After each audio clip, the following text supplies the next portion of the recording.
Okey. Hai, apa khabar semua? Pertama saya ialah Cik Wena.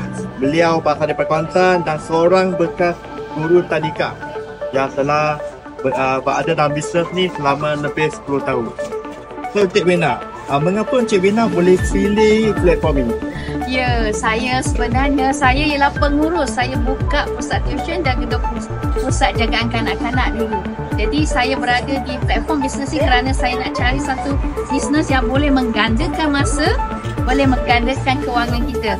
So dekat sini saya dapat jumpa satu platform yang sangat best. Saya buat dah lebih 10 tahun dan saya dapat kebebasan masa, boleh jaga anak bila-bila pun saya boleh buat bisnes ni.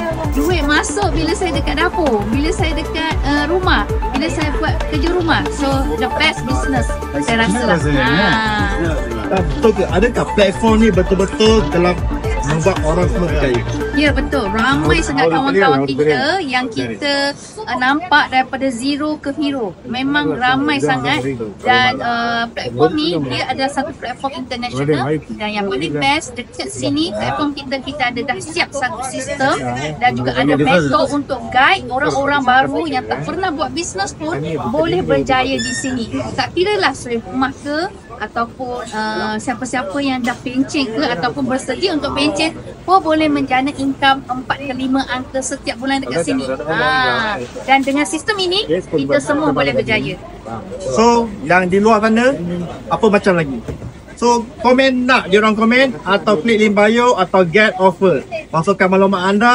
Yang ni akan share tip macam mana Cik Wena ni boleh berjaya. Sama-sama kita berjaya.